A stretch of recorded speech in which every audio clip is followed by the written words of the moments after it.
Okay, nabura po ang Facebook, pero dito sa kabila, okay, sa YouTube, meron po mga suki, mga kababayan, no? Okay, hindi ata makisama itong, pero may sound yan, may audio mga suki, mga kababayan. Makinig na lang kayo sa audio, no? Okay, kasi alam mo ang mga tinatouch natin, mga sensitive issue. Okay. Okay, so dito kayo sa YouTube. Okay, makinig po mga suki, mga kababayan. Parehas din, may sound din dyan yan. Okay, sa FB. Okay, meron question dito, pero mag-kuhan muna tayo, no? Okay, mag-check-in time muna. Okay, ang oras natin, 6 minutos pasado po alas 8. Okay, kalendaryo natin, Martes po, okay, 16. Okay, 16 po ng Enero 2024, mga suki, no? So, kompleto na po ang check-in time natin. Pupunta tayo sa okay, halo-halo special opinion, balita at iba pa. Sa Consolidated News natin, serbisyo publiko tinig ng mamamayan. Okay? Pati na rin, sumbungan ng mamamayan, no? Okay, babati muna natin. Magandang gabi sa inyo. Good evening. Mga kompoblanos, Kinasambuanga, buenas noches. Kaninyo tanan, no? Okay, todo, okay, 98, okay, barangay Kinasambuanga, mga suki, mga kababayan, no? Okay. Habang makarelax kayo dyan, okay, makinig kayo sa aking programa. Okay, itong latest po, can South Africa's court case against Israel ay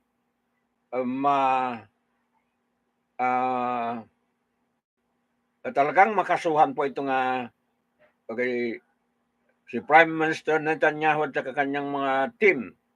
Okay, World Cabinet. Pakinggan natin, no? Ayan. So, pakinggan natin na buo, mga suki, no? In Gaza, and its leaders are the main inciters. That's the accusation at the heart of South Africa's case at the UN's top court. Israel says it's defending itself and denies the allegations. But will this case stop the suffering of Palestinians in Gaza? This is Inside Story.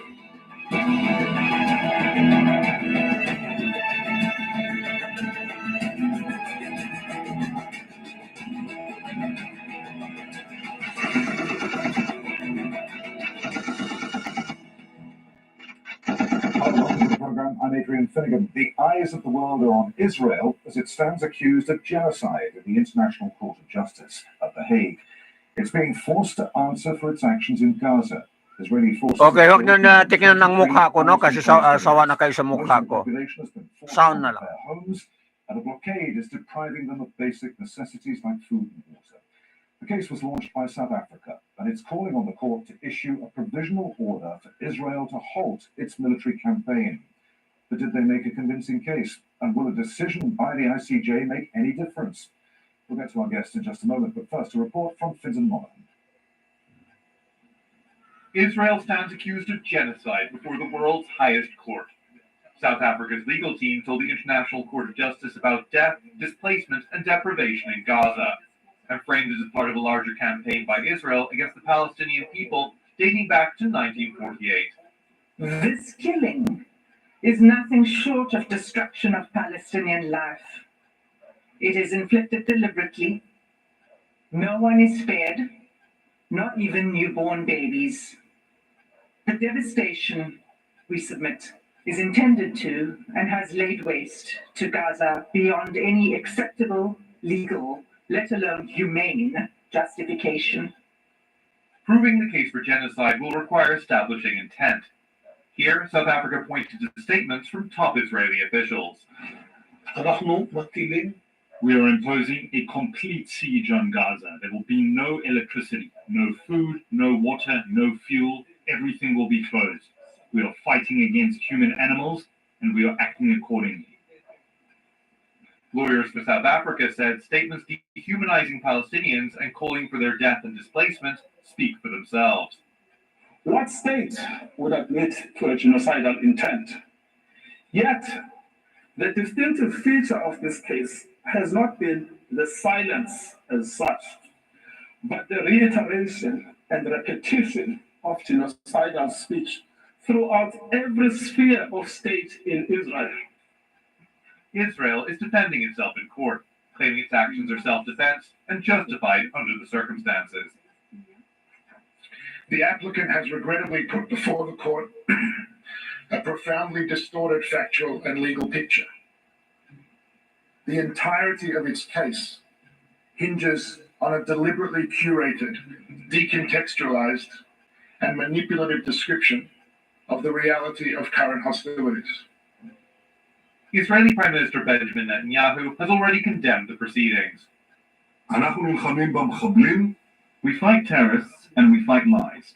Today we again saw an upside-down world. The state of Israel is accused of genocide while it's fighting genocide. A decision by the ICJ is expected to take years, but the people of Gaza can't wait that long. In the meantime, South Africa has asked the court for a provisional order for Israel to stop its military campaign. This could happen within weeks. Decisions of the UN's top court are binding, but it has no mechanism to enforce them.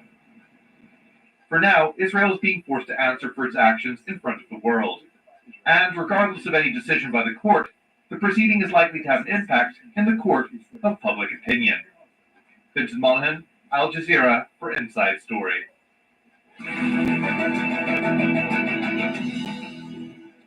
Let's bring in our guests from Cape Town. We're joined by Sanusha Naidu, a senior research fellow at the Institute for Global Dialogue, an independent foreign policy think tank.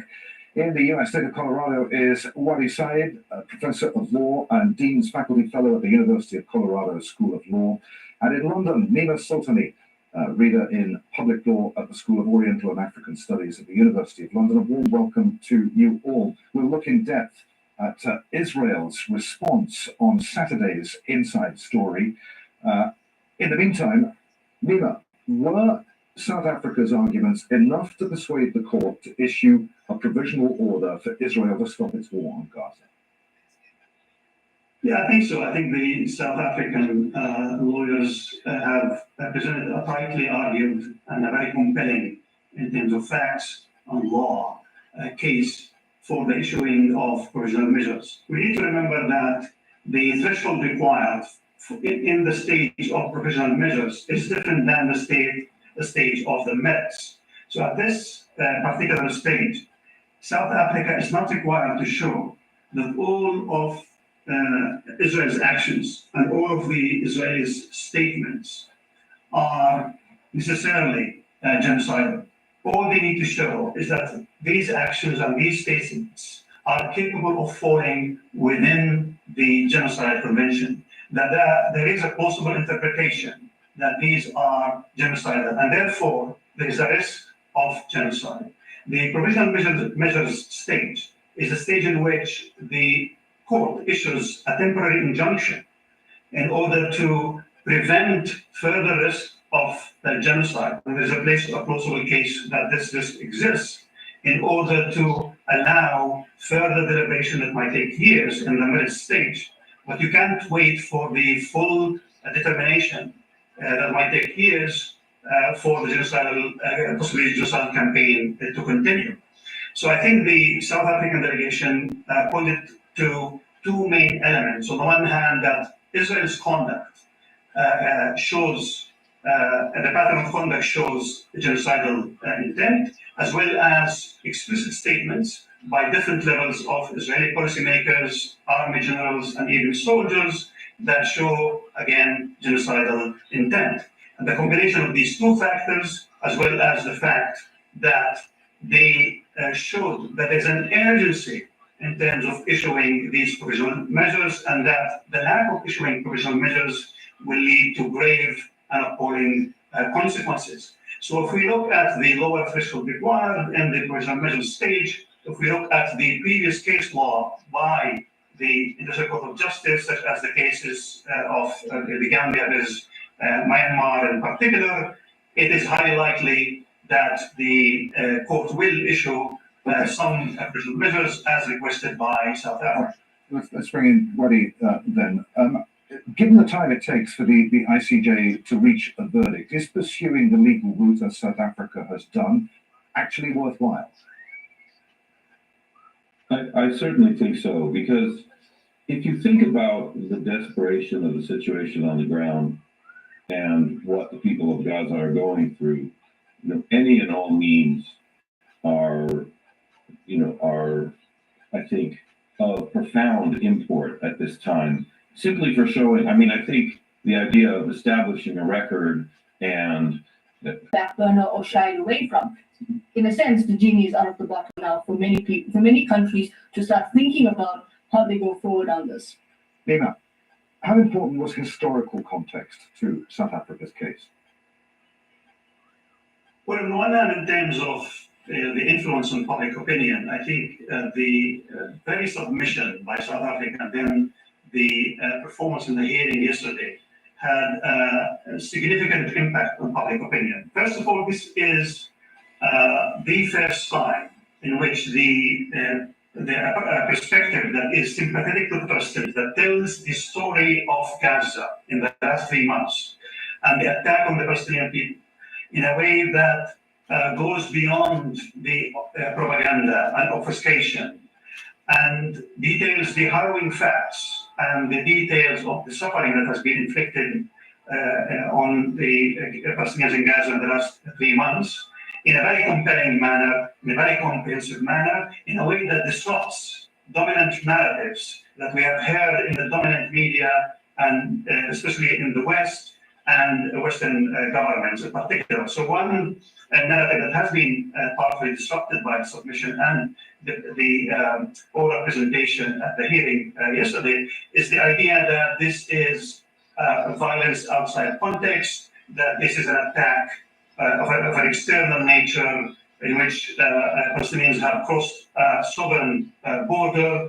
But in contrast to that, what we saw that South Africa has insisted on the context. And the context is one of occupation, 56 years of occupation, 75 years of apartheid being inflicted on the Palestinians, 16 years of siege on Gaza, at least 4 major, highly disproportionate military onslaughts on Gaza. Once you recognize that Gaza is occupied and is under apartheid, you can no longer argue that this is an external attack, that this is an unprovoked attack. This is an attack in the dynamics between occupier and occupied. This is an attack in which the Palestinians in Gaza are suffering from the ongoing denial of the right to self-determination, from the ongoing denial of their right to return. So what we saw in the media and by Western politicians in the past 3 months, no one mentioned apartheid. South Africa, given its historical experience, was the one who put the apartheid on the table. And no one mentioned that it's occupied. South Africa mentioned that it's occupied. Secondly, the dismissive tone in much of the media in the last 3 months about the suggestion that this is a genocide. There have been many scholars and UN experts who warned of the risk of genocide since mid-October at least. And this suggestion was dismissed by many commentators. And then suddenly South Africa is showing in a comprehensive way, in a compelling way, in a legal document, that there is a strong case that explains in a comprehensive, systematic matter the conduct of Israel. Because also the third element of this is that many of the commentators, in order to enable their dismissive tone towards the suggestion that this is genocide, they completely ignored in the Western media the genocidal statements and decided to genocide by Israelis, despite the fact that they have been embarrassed continuously by the unrelenting or unceasing production of such genocidal statements by Israelis, including statements in the last few days before the ICJ hearing yesterday. So that also was challenged by the fact that South Africa had about 10 pages or so of an unexhaustive list of statements by different levels of Israeli policymakers, army generals, and public opinion makers that show the genocidal intent. Okay. And finally, it also disrupted the idea that... Just quickly, Nima. Yeah, many legal commentators were talking about a particular strike in Jabalia, whether it's disproportionate or not, in accordance with the laws of conflict. Instead, South Africa showed no, there's actually a forest here, not only trees, and there's a comprehensive story to be told, and it's a question of genocide. Wadi, let's suppose for a moment that the court does issue a provisional order against Israel. How do you think that order would differ from the one that the court issued to Russia? Would it be more carefully worded, constructed? Of course, Russia ignored the order that the court issued against it, exposing the limits of the court's powers.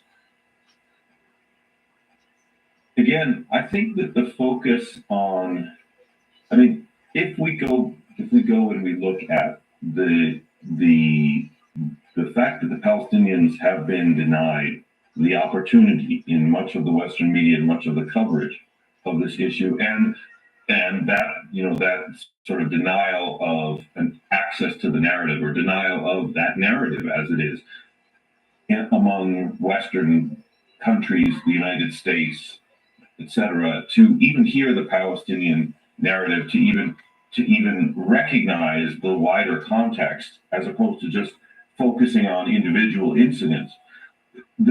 I think we have to return to the symbolic nature, as mentioned by both guests previously here. The symbolic nature of South Africa, with the moral force of South Africa being the country to actually present this complaint at the ICJ, is incredibly powerful.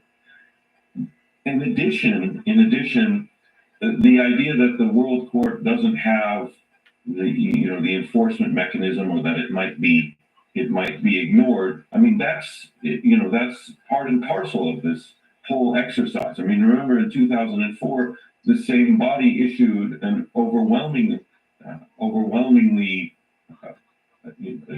clear decision on the fact that the Israeli government built a wall in the West Bank. And that was under a different procedure and a different, wasn't under the Genocide Convention. It was an advisory opinion, but that opinion was largely ignored, even up to the point of the fact where the Israeli appointed judge to this proceeding, who at that time was the president of the Israeli Supreme Court, Aharon Barak, basically wrote an opinion saying, well, we interpret international law differently in response to the wall case, and we find that the wall is legal. I don't think you're going to see that level of kind of, Israel thumbing its nose at anything that the ICJ does, particularly because of the charge of genocide. So I think symbolically, it's so important that the focus, right, and also it's, an actual case on the merits is going to take many, many years.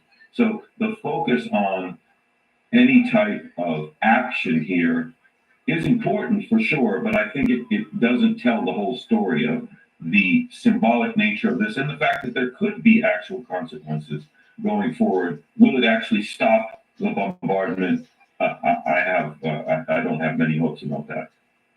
Sanusha, please come back on anything that you heard Wadi and Nima saying there. But I want to ask you about how this is being played in South Africa itself, what people there are making of what their country is doing at the ICJ. Okay, so I think on how this is actually having an impact on the domestic public opinion is really very interesting, because you are seeing on social media, yes, there are those social media activists and commentators who are trying to discredit South Africa, to say that, oh, South Africa is taking this case to the ICJ, but really domestically they have failed the South African public in terms of the lack of providing a better a better domestic environment. The politics have been caught up in its own challenges of social justice struggles, and yet you're going to the International Court of Justice and demanding for this kind of accountability, and to stop what they see in terms of the application. So there's a bit of that kind of push back and backlash by those who feel, and especially within the broader social media space, that they vent their anger, that this is basically an application that's been done where there's a level of morality and legitimacy, and that South Africa's shining the light on something very important, and as my two colleagues have said, bringing it in the context of the legitimacy and the moral and the ethical context of it. But domestically, they feel that there are those that feel that South Africa, the government, in particular the ANC government, is not doing the same. And I think you've got to now start understanding that these are also questions that have been raised in terms of how this will play out in the election. I think from what I could gather, there's a sense of pride right now in South Africa amongst different quarters of the South African public, to say that we always have the sense that South Africa would not do a good job at the ICJ. That's okay, no? Ayan.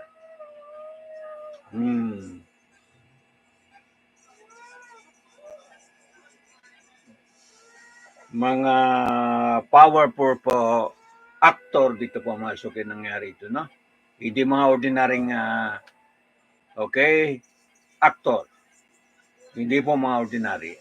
Okay, ito muna.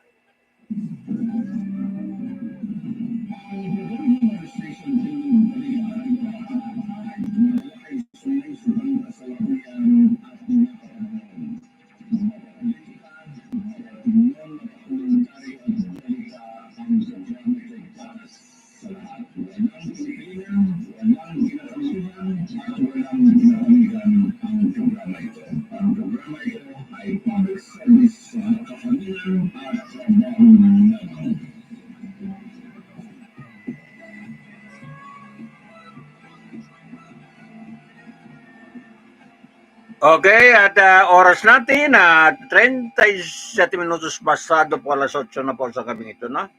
Okay, sandali lang.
Okay, pakinggan nga natin tungkol po sa Bitcoin, no?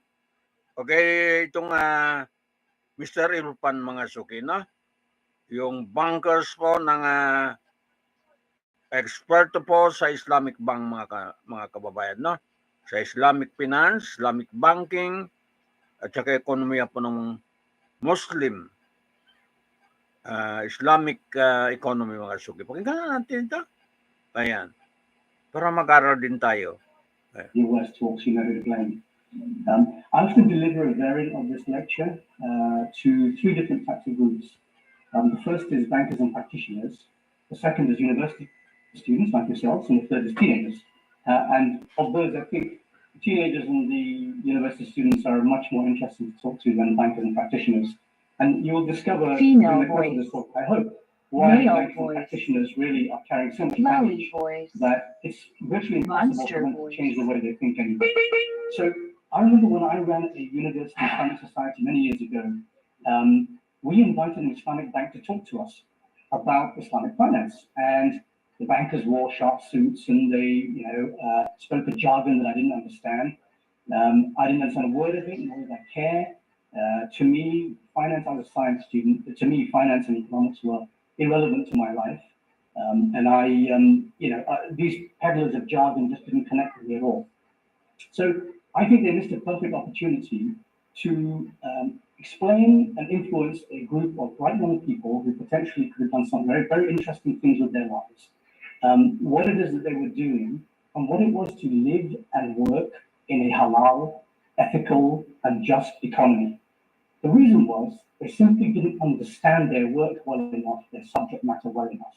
And I'm afraid that persists today.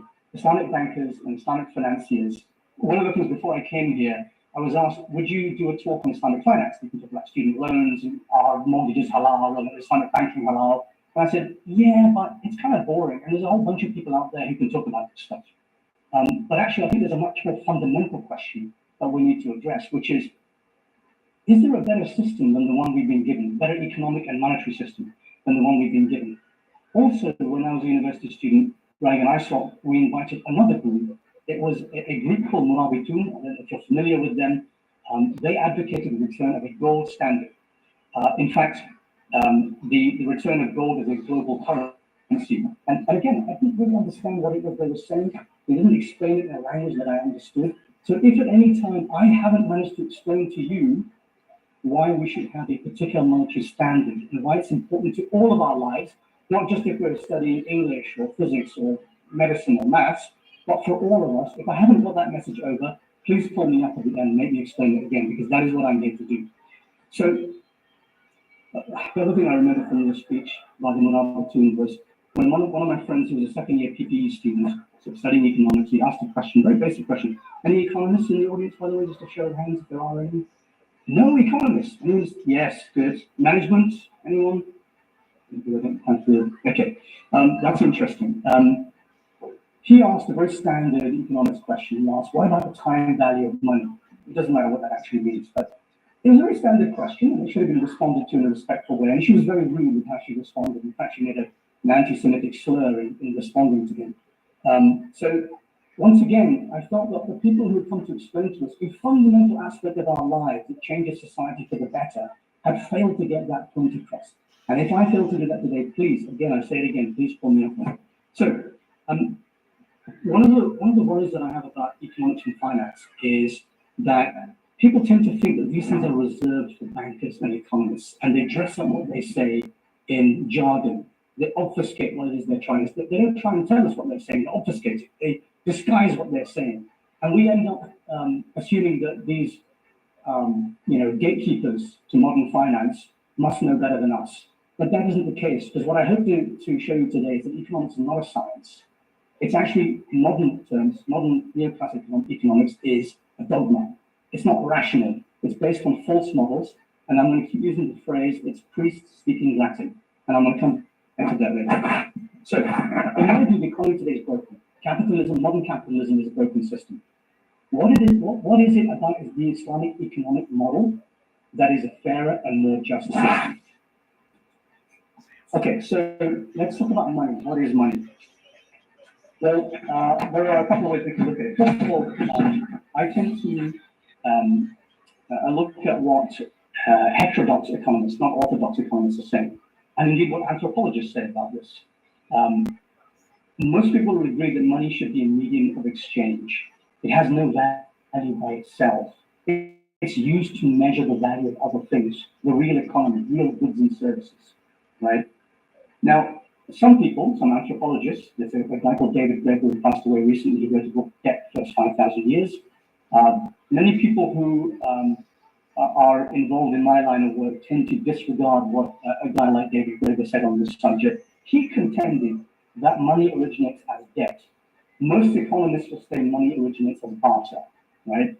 And I think that's the conventional understanding of how money originates. But let's look at the other version, the heterodox version that anthropologists might say. So 5,000 years ago, agrarian societies created elaborate systems to buy and sell on credit, since no coinage has been invented. So, for example, a farmer buys clothes from a merchant with an IOU. The merchant pays a carpenter to fix his door. The farmer standing in the community is good, so this IOU is taken on faith. And that's where we get this word credere from the Latin, to believe, credit. Money originates as credit, as debt. Now, imagine that a community has become large enough and powerful enough that it's able to conquer and enslave neighboring regions. Human beings are reduced to inventory, material commodities to be traded as slaves. Now, early civilizations, as you might know, held surplus commodities in what we now call temples. They're really sort of industrial concerns. So commodities were lent out to merchants by the priests, and these commodities were traded by the merchants. Of course, profit and loss sharing and auditing of the accounts of these merchants was very difficult. So what the priest would say is, well, I'll give you these goods, but at interest. So you have to pay me back a surplus of what I've given you. And I designed some collateral for that as well. And sometimes collateral was, grain or livestock. But if that was insufficient to repay, what else could collateral be? Well, it might be a human being. It might be your own family. And so human beings became bonded labor. And owning a human being became debt's most egregious manifestation. So slaves were not just war booty now. They were actually, it could be anyone. Debt leads to slavery. And what is the primary enforcement mechanism? It's violent coercion, right? So that's to ensure debt is passed down from generation to generation. And I think this is very important. I mean, you can see many religious texts, for example, look at the Bible, we look at Book of Judea, no, I can't remember, Book of Nehemiah. The 5th century BC, the law of Jubilee was instituted, and this was the government of Judea announced a clean slate every Sabbath year, every 7th year, so that all debt peons will be returned to their families. Why would you do this? To ensure there's no revolution. Because if you have too many slaves and they rise up against you, they're going to overthrow you just by numbers. So we see that religious law over time has outlawed, for the sake of fairness and justice and equality, has outlawed interest. Even in the Bible, we see, and I often use this particular one because I often speak to either a non-Muslim audience or an audience that has no particular faith, and they tend to be more familiar with biblical phrases. So the particular extract that I use is John chapter 2, 13 to 16, Matthew 21, 13. And making a whip of cords, he drove them all out of the temple with the sheep and the oxen. This is the time of the Passover. So Jesus is in the temple of Herod, and there are a huge number of pilgrims around. And he goes into the temple, and as it says, in making a whip of cords, he drove them all out of the temple with the sheep and the oxen, and he poured out the coins of the money changers and overturned their tables and the seats of them that sold doves. And he told those that sold the pigeons, take these things away and do not make God's house a house of trade. My house shall be called a house of prayer, but you make it a den of robbers. This is the only violent act that is recorded in the Bible that Jesus, committed. Our Imam Ghazali, one of our classical theologians, he himself said it becomes easy for the financier to earn more money on the basis of interest without bothering himself to take pains in real economic activities. This is a very important point. Real economic activities. So interest is not a real economic activity. The interests of humanity cannot be safeguarded without real trade, skills, industry, and construction. And Ghazali also said, Allah created dirhams and dinars so that they may be circulated between hands, a medium of exchange for real goods and services, and act as a fair judge between different commodities and work as a medium to acquire other things. That's what money is meant to be, a medium of exchange. What has it become today? It's become something that we trade as a commodity. We trade bonds on stock exchanges. We trade other people's cash flows, right? Every time we enter into a transaction which I pay interest to somebody, I've created an excess. There's one school of thought, which is a very, very minority school of thought, the absolute consensus that all interest, 1 penny on £1 million is an excess, and therefore its interest is riba. It's an excess. That minority view, I don't know why it gained traction in some places, that a little bit of interest is fine, usually is something else, usually something much more exploitative. but actually any excess on a principal amount of money is considered riba. We have many notable things in the Quran and Hadith which point us to this. Surah Al-Baqarah, verse 275 says that Allah has permitted trade in forbidden interest. That's the clearest example of the banning of riba. It's considered one of the most heinous sins. It actually ranks alongside, believe it or not, shirk and murder, the taking of a human life, and yet we've normalized it today. We say, oh, it's okay to have a little bit of interest. My bank account gets a little bit of interest. I pay interest on my mortgage. Well, I'm not receiving interest, so that must be okay. But actually, the people who are condemned are the ones who take interest, the ones who give interest, and the one who witnesses and facilitates interest, right? They're all equally culpable. Allah has declared war against those who deal with riba. And the reason why is because it creates inequality. The rich get rich and the poor get poor. If you have money, you can make more money. That doesn't seem fair, doesn't seem right, intuitively. We don't need economists to tell us that, right? The worst access of this is the creation of something called the fractional reserve banking system. And I'm going to come on to this a little bit later. And it is the reason why I believe capitalism today, modern capitalism, is a massive failure. Fractional reserve banking system. So just remember that phrase, and I'm going to come back to it. I often show these pictures, and I particularly show them to teenagers. Often they don't recognize these pictures. Anyone recognize what these are? Stick up a hand if you might recognize some of these pictures. Yes. So you know that the one on the left is from the Great Depression, 1936.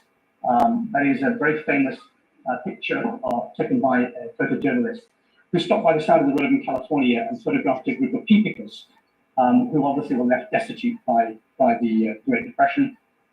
She is surrounded by 7 children. I always ask teenagers, what do you think she's thinking?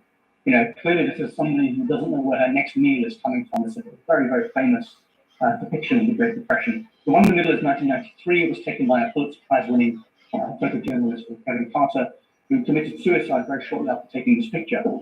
This was in South Sudan, a child on the way to a feeding station. Happily, the child made it. But he and other photojournalists were told not to interfere in the process. This is bizarre. They were told not to help, not to contribute, it just seems bizarre to me. One of the reasons, I think he was obviously a very deeply troubled man, but he felt so guilty that he was photographing, this, the worst examples of what mankind can do to itself. And this, I firmly believe, is what the modern financial system has done to us. It has created such inequality in society that people from rich countries can put photos of people from poor countries starving on the way to a feeding station to sell newspapers. So Kevin Carter took his life. The one on the right, I'm sure you all recognize this, is Grenfell Tower, where 72 people lost their lives because they didn't want to pay an extra £2 per piece of cladding because their discounted cash flow model told them it was not commercially viable or cost effective. And that cost the lives of 72 people. So that's the world that we live in. Do we think that our politicians can find a solution to this inequality? Absolutely not. There's just no way. The House of Commons debated in 2014 the subject of money creation for the first time in 170 years. And only 30 MPs attended that debate, whereas there's something like 600 MPs attended the debate on their own expenses that same year. Right? So obviously that was much more important to them. But this kind of thing is not important to them. As I say, 30 MPs. They did a poll of all the MPs at the time in the House of Commons, and 72% of all MPs in this country believe only government has the power to create money. This is wrong, actually incorrect. Actually, 97% of all money in this economy is created by private banks. How is it created? Through the alchemy of fractional reserve banking. That's that phrase I'm using again. Now, again, come back to it. They create money through the act of lending. Every time they lend you money, they have magic money out of thin air. And I'm going to talk about the magic money tree as well. Right. So the next thing. Anyone heard this story? Yeah? Some people have. Good. Okay. An American businessman is standing at the pier of a picturesque coastal village in Mexico when a small boat docks. And the lone fisherman steps out of the boat with his catch for the day, which is several large yellowfish tuna. And the American compliments the Mexican fisherman on the quality of his fish. How long did it take you to catch them, says the American tourist. Only a short while, replies the fisherman. Why don't you stay out and catch some more? Asks the American. I have enough to support my family and their needs, said the fisherman. But what will you do with the rest of your time? So the fisherman says, I sleep late, I fish a little, I play with my children, I take a siesta with my wife, and in the evening I stroll into the village and sip wine and I sing songs with my friends. So the American scoffs. He says, I have a Harvard MBA, I have a Judge Business School MBA, and I work as a management consultant for McKinsey, and I can help you. How so, Europe, says the fisherman, taken aback. You spend more time fishing, and with the proceeds you buy a bigger boat. And then with the catch from the bigger boat, you buy several boats. And eventually you'd have a fleet. And instead of selling your catch to a middleman, you have the power to sell directly to the customer. And eventually you open your own canning factory and you control the product, the processing and the distribution. You could leave this small coastal village and move to Mexico City. After that, Los Angeles, and then eventually New York, where you'd run your expanding enterprise. How long would that take, says the fisherman? Oh, 15, maybe 20 years. And after that, well, this is where it gets really interesting, says the management consultant with the MBA from Cambridge University. When the time is right, you announce an initial public offering and you sell the company's shares to the public. You would be rich, you'd make millions. Millions, senor. Then what? You retire. You move to a beautiful coastal village where you sleep late, catch a little fish, play with your children, take a siesta, and in the evening you stroll into the village and you sing songs with your friends. Right. So it's very obvious what this story is saying. It's a very corny story. I repeat it every time. We live in a world that's defined by GDP, gross domestic product. It's a measure of the exchange value of goods, not the experiential value of our lives. GDP does not measure literacy, mental health, divorce, suicide rates, environmental pollution. It measures exchange value, not experiential value. So, we'll fix the broken economy. Later on, I'm going to talk about the concept of sound money. And I'm going to introduce you now to the concept of fiat money. Fiat is money that is decreed to be money by a government. So examples of fiat money are sterling, US dollar, the euro, the yen. Every currency that you use is fiat currency. I want to, over this course of this talk, I want to talk about why fiat money is unsound and bad for human progress, for environmental stability, and for peace, right? So this unbridled pursuit of profit has led to this. Everybody knows this is Makkah. The only thing I can see is a massive carbuncle in the middle, which is the clock tower, right? I can't even see the Kaaba in the middle of it. That's what dominates the skyline now. And I think the government holds this up as an example of progress and economic success, but actually what it's done is destroyed history in the process. Another example that's used by, and I'm going to give you a few authors and a few thinkers in this space. I'd like you to look up Varoufakis, who is a Greek economist, used to be the finance minister of Greece. I think he was an economics professor at Exeter University. He uses an example, it's a book called Teaching My Daughter About the Economy, something like that. It's a red cover. Have a look for it. Varoufakis is his name. He gives the example of a forest fire. He says a forest fire takes place. What it does is it raises GDP in that region. The reason why is because you use fuel to get to the fire. The firemen, wages have to be paid. You have to use equipment and transport to get there. But of course, we know it reduces experiential value because the forest is being destroyed, right? So this is a really weird thing. Things happen that raise the GDP that we know intuitively, common sense tells us are bad things, and yet those numbers go up. Similarly, if you read an author called Tariq al-Diwani, he's a bit of a cult figure in the Islamic finance space. He writes a book called The Problem with Interest. Tariq al-Diwani, I recommend that book. He's an advocate of what we call Austrian economics. And he gives the example that the calculation methodology that economists and financiers use today, the discounted cash flow methodology, is inherently a bad calculation methodology because it ascribes greater value to things that happen nearer in time than further in time. So it incentivizes people to invest in projects which have immediate gratification, which have high time preference, not low time preference. Think of us as Muslims. We all should have low time preference. We invest in our akhirah. We have sabr. We have patience. We control our nafs in Ramadan. We learn to discipline ourselves. We learn that deferred gratification is good for us. But clinical studies show that people who exhibit deferred gratification in their early age demonstrate greater success in later life. We know that. It's intuitive. It's common sense. And yet the financial methodology that people use... We Muslim invest for our ahirah. Desertify the land. Sabi po ni Irfan. Right? To plant and use... Tayo mga Muslim mag-invest po para sa ahirah natin, no? And that's why we're ruining the planet. This is how modern economics or neoclassical economics is taught. It is not based on reality, but it constructs false models. And as I say, I believe it's because the priests are speaking Latin. So in the Middle Ages, Christian priests, of course, only delivered their sermons in Latin. They were there to translate the word of God into a language that the lay people understood. They were the gatekeepers to God. Of course, we don't believe that in vicarious atonement, we don't have a middleman to give us access to God. We access God 5 times a day directly, right? But the priests speaking Latin were there as gatekeepers, and the fact that they spoke this jargon meant that the lay people didn't understand it. And today, the economists are the priests speaking Latin. If we took a moment to step back, I know we're studying English and medicine and maths and engineering and subjects that don't have a relationship with economics. But if we took a step back, we know that common sense is telling us these people must be wrong. There must be something fundamentally wrong with what they're saying to us. It's not science. Economics is not a science.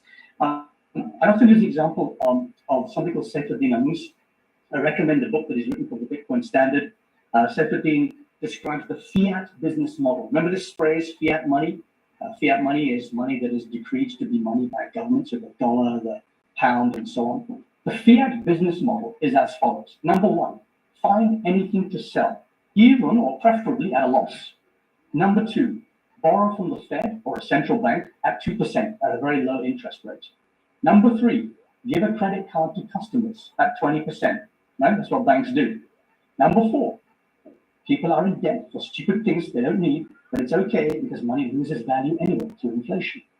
And number 5, GDP number goes up, right? That's all people care about is GDP number goes up. And they don't care how it happens. So this 5-step fiat business model is how it happens.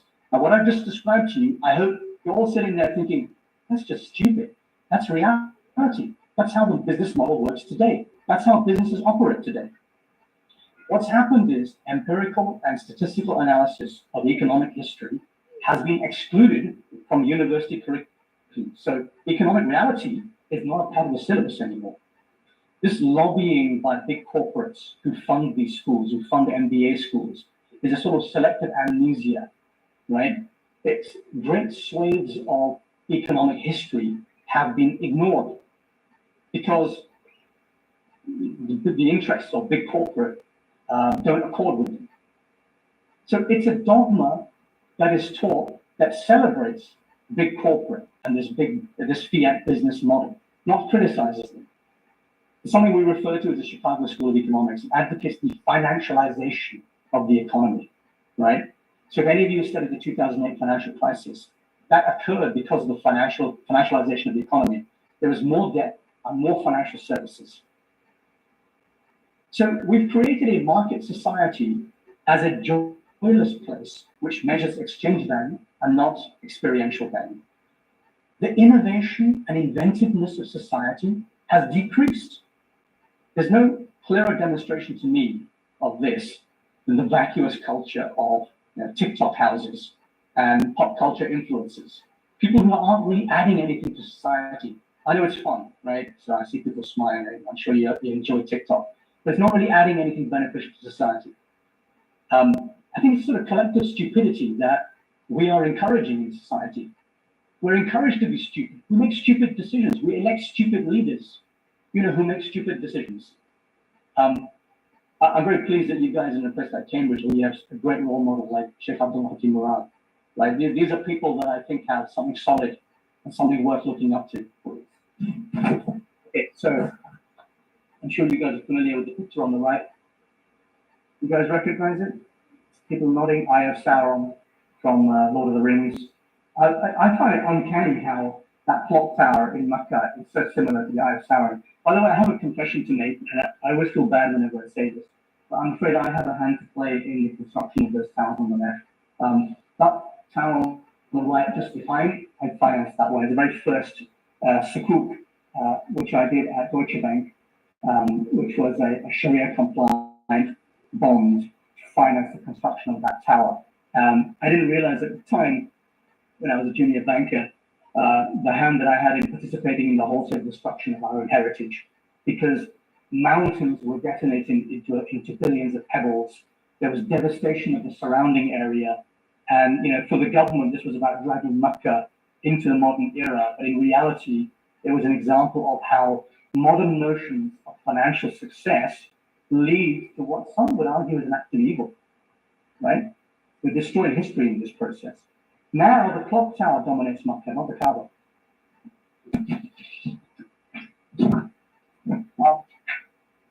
My personal story is that I was a co-founder of the Deutsche Bank Islamic Finance team about 20 years ago.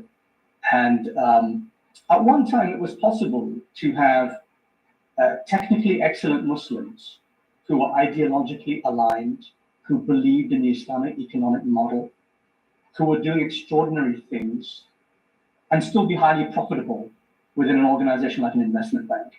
And at Deutsche Bank at that time, we invented something. It was to become our Manhattan Project. Anyone familiar with the term Manhattan Project? A few people nodding. So during the Second World War, the Allied scientists were assembled in the desert, Los Alamos Desert, to create the atom bomb before Hitler created it. And this splitting of the atom was known as the Manhattan Project, and we had our own version of splitting of the atom. We created a black box at Deutsche Bank to replicate the returns of any financial product in a Sharia-compliant manner. It sounds wrong in spirit.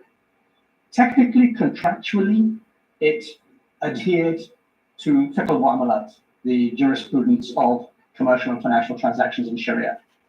But the spirit of the law was lost in the process. And just like splitting of the atom, you can use nuclear power for good, you can use it for bad. This ended up destroying the market for what was called structured investment products. My boss at the time said, we create conservative products for conservative investors and aggressive products for aggressive investors.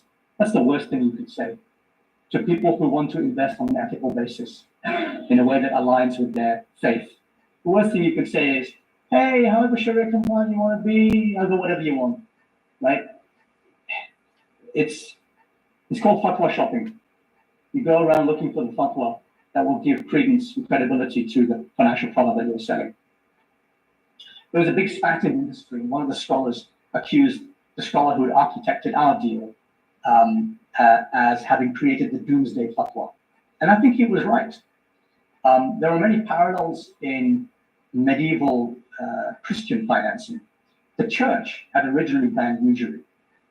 And Christian financiers found a way around this in the Middle Ages. They've created 3 contracts, each of which was compliant with church law that banned usury and interest.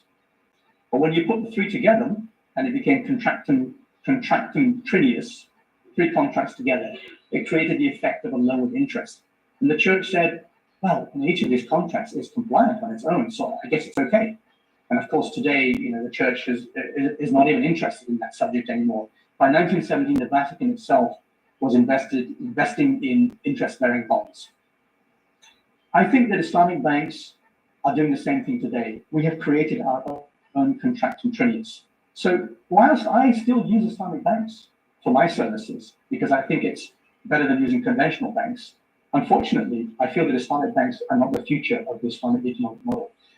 I know that I'm being recorded right now, and normally when I'm doing a non-recorded session, I talk about Goldman Sachs, but I'm not going to talk about Goldman Sachs because I don't want to get sued, and I don't want you guys to get sued. So if anyone wants to talk about Goldman Sachs with me afterwards, I'll be very happy to have a private session with them. But I'm just going to leave you with one phrase that was written by a journalist called Matt Faraday for Rolling Stone magazine. He said, it's the world's most powerful investment bank. Is a great vampire squid wrapped around the face of humanity. relentlessly jamming its blood funnel into anything that smells like money. It's perfect description. Right. Let's talk about British Islamic banks. Gonna have to be a little bit careful here. The CEOs of the Islamic banks in the UK are, I used to say predominantly, but now they are all white, middle-aged, non-Muslim men. Generally, they don't buy Sharia-compliant products for their own portfolios. They hire and promote in their own mold. They are openly Islamophobic, and you can verify this for yourselves. If you Google a Daily Mail article, sorry that I'm referring to Daily Mail, I know that normally they're Islamophobic, but on this occasion they were relaying the results of an employment tribunal by a bank called Gatehouse Bank. That's not the company I work for for Gateway, I just want to point that out. Gatehouse Bank CEO and COO were hauled up for by the employment tribunal for unfairly discriminating against one of their Muslim employees. Please read the case. It is very enlightening. And those two men still have their jobs. They still have their jobs despite being employed by Qatari shareholders who ought to know better. I will leave you to look it up. Google it, Gatehouse Bank from the Daily Mail. So shareholders have a white savior complex. That's a fact. These banks in the UK have collectively lost £200 million at a time when the banking industry has been highly profitable. And the Islamic banks, you think, would be even more profitable because they effectively have a monopoly position. You don't have a choice. You only got one game in town to go to, right? They should be minting money, and yet they've lost £200 million. Why is that? Well, I think there's a number of factors. First of all, management have no technical understanding of the products and how to structure them as Sharia compliant, so they rely on other people to do that for them. They have almost no Islamic finance products in their own personal portfolios. They aren't even customers of their own product. There's obviously a credibility gap there. There are no pre-existing deep networks in the Islamic finance industry because they all come from conventional banking. They have no cultural affinity or trust with the community that they serve. There's that trust gap. They've got no understanding of a holistic, sustainable, ethical economic model. They've got a vague understanding of what it means to be Sharia compliant by reference to prohibitions. Or I'm not allowed to invest in this, and I'm not allowed to invest in that. I mean, that's just basic. So this is a lazy and ultimately harmful understanding of the Islamic economic model. So it's no surprise to me, there's no surprise to any of you that there's a trust gap. Customers just don't trust them. Anyone at a conference who sits on the stage and says Sharia, for me, loses the right to discuss or lead Islamic finance. And the worst thing they say is, oh, I'm not a Muslim, but my understanding of Sharia is, please shut up. Why are you here? Why are you running this place? Why are shareholders appointing people like you? I mean, that's why I got a picture of the dinosaurs watching the asteroid hit the Earth, because this is what's going to happen to Islamic banks, I guarantee it. They're going to die unless they hire Muslims to do this. There is a purge taking place on the shop floor at the moment. The heart of the industry is being ripped out. All the passionate, knowledgeable people, the ones who believe in and buy the product themselves, are being pushed out the sideline through branch closures, through redundancies, through simply not being employed by the industry. I am constantly inundated by people who say, I want to work in Islamic banking, I want to work in Islamic finance. How can I get in? I say, mate, you're Muslim. Good luck with that. You need to look and act and think and be like them. Because it's not an industry that rewards people who are ideologically aligned with the Islamic economic model. And that is why it's failing. That's why there's a trust gap. For a while, there was an exception. Al Rayan Bank had a young, intelligent, dynamic man of Bangladeshi origin, and he did a good job in galvanizing and bringing together a group of superb young Muslims who are very motivated. I still speak to many of them on the shop floor. Brilliant people. And I'm very sad that their industry is being ruined from up high. Something very interesting was said to me by the head of an Islamic fintech firm. He said to me that the UK Islamic banks seem to be engaging in political money laundering. It's like they deliberately set out to hire the least credible people and burn money. That's what you do if you have a money laundering operation, right? You want to wash cash through the system, and you lose a bit of money as you do it, but at least you cleaned your money out from nefarious places. I thought it was very interesting that he thought there was a political money laundering process going on. It's like someone overseas wandering around with £100 million in their pocket. They want to clean up. So they buy a bank in the UK, buy a license, point, anybody who kind of maybe the face fits, let it lose some money on the way.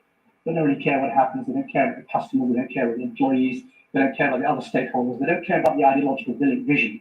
That's something that we had in Islamic finance 50, 40 years ago. We don't have it anymore, unfortunately. Islamic banking generally around the world has become general managers leading managers. But if you look at the great companies of the world, they're always experts leading experts, not general managers leading managers with business degrees.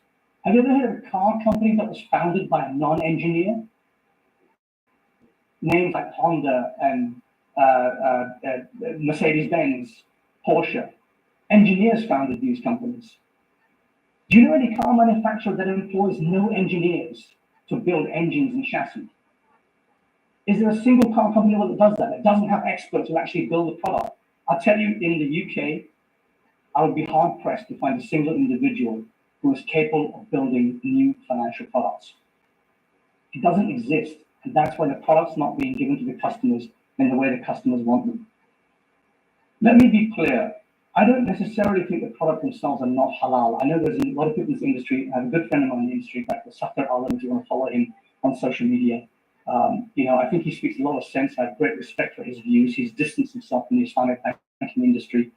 He thinks it's not halal at all. I think there is an accommodation to be made. I think there are some products, even within this, what I call the fractional reserve banking system. Again, I'm going to come back to that to explain it to you. Even within that framework, which can sometimes get close to being halal. And I'm prepared to use those because it's the best of a bad job. But there's a fundamental problem which I'm going to come on to.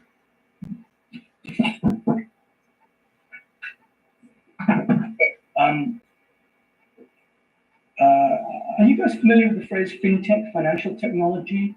It's any technology that is used to support or enable banking and financial services. So you guys might use Monzo and Starling and Revolut and other mobile phone apps to do your payment services and so on. That's fintech. About 4 years ago, I wrote a white paper for HM Treasury. And in that white paper, which was called Putting the City and the UK Economy Back on the Global Islamic Finance Map, I contended that the UK was losing its place in Islamic finance globally, and it was losing ground to places like Istanbul and Dubai and Kuala Lumpur and Bahrain and so on, despite the rhetoric of British politicians, which was very much backslapping and what a wonderful job we're doing. Isn't London great? We have all the best Islamic finance people here. I said that wasn't the case. I said fintech is the future. Islamic banks are losing ground. We need to focus on the technology. So take back the initiative and combine London's qualities as a global financial center with tech leadership. So I recommended setting up a fintech panel and working with fintech companies to bring the whole sort of ecosystem and infrastructure together. This became grassroots Islamic economy. Now I was meeting founders of Islamic fintech firms, of startups,